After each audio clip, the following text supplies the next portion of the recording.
بہترین انسان وہ ہے جو تعریف کرنے پر شرما جائے اور طعنہ دے کر خاموش رہے۔ اگر غریب پاکے سے مر رہا ہو تو یقین کرو امیر بدہضمی سے مرے گا۔ دنیا کے عظیم رہنما وقت کے دیے ہوئے معیار سے بلند ہوتے ہیں۔ ہمیشہ یاد رکھیں، آپ اپنے یقین سے زیادہ بہادر، اپنے خیال سے زیادہ مضبوط اور اس سے دگنا خوبصورت ہوں گے جتنا آپ نے کبھی سوچا ہوگا۔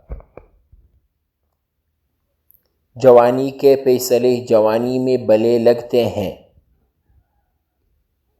جب بھی آپ اکیلے ہو تو اپنے آپ کو یاد دلائیں کہ خدا نے باقی سب کو رخصت کیا ہے تاکہ وہاں صرف آپ اور وہ ہو۔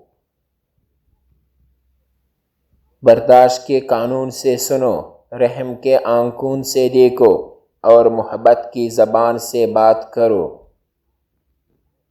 اگر جوانی میں انسان اپنے مستقبل کا خیال رکھے تو بڑھاپے میں حسرتوں کا شمار بہت کم ہوتا ہے۔ اپنے درد میں کم نہ ہو، جان لو کہ ایک دن آپ کا درد آپ کا علاج بنے گا۔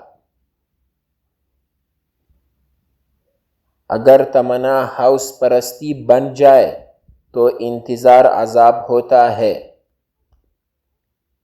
پیٹھ میں آگ ہو تو دل میں سکون کہاں۔ اچھے دن آپ کے پاس نہیں آتے بلکہ آپ کو ان کے پاس جانا چاہیے۔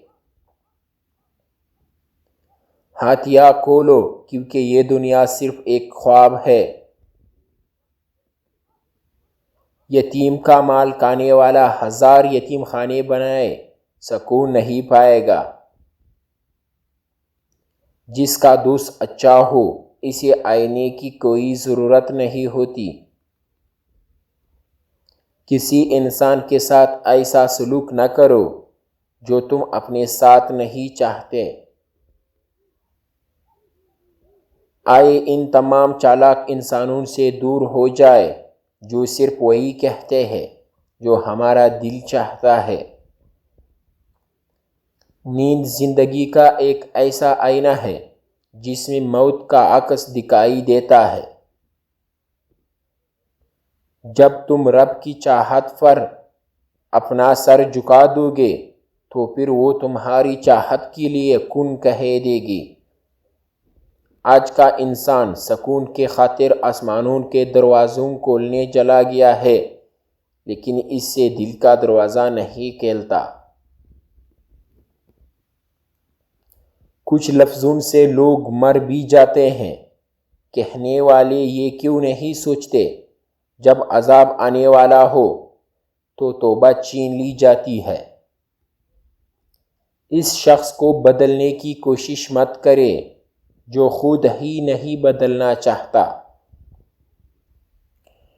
چھوٹے لوگوں کے لیے چھوٹے چھوٹے شکوں سے بڑے بڑے رشتے کمزور ہو جاتے ہیں۔ وہاں واپس کبھی مت جائیں جہاں دل ٹوٹا ہو اور آپ اسے بھی محروم کریں اور آپ اس جگہ کو چھوڑ چکے ہوں۔ سچے رشتے کچھ نہیں مانگتے سوائے وقت۔ ہماری سب سے بڑی غلطی دوسروں کے عیبوں میں مشغول ہونا ہے۔ انسان کی اصل دولت وہی ہے جو وہ دنیا میں کرتا ہے۔ جب میں نے اپنے دور کو سیر کے میدان میں لگایا تو اس نے خوشی کا پھل دیا۔ خدا نہ تمہاری صورت دیکھتا ہے اور نہ ہی تمہاری اعمال بلکہ تمہارے دل کو دیکھتا ہے۔ میں نے بات کرنے والوں سے خاموشی، بے صبروں سے رواداری اور بے رحموں سے مہربانی سیکھی ہے۔ برف اور طوفان پھول کو تباہ کر دیتے ہیں لیکن اس کا بیج کو مار نہیں سکتے۔ تمہارا بدترین دشمن تمہارے اندر چھپا ہوا ہے اور وہ دشمن تمہارا نفس یا جھوٹی انا ہے۔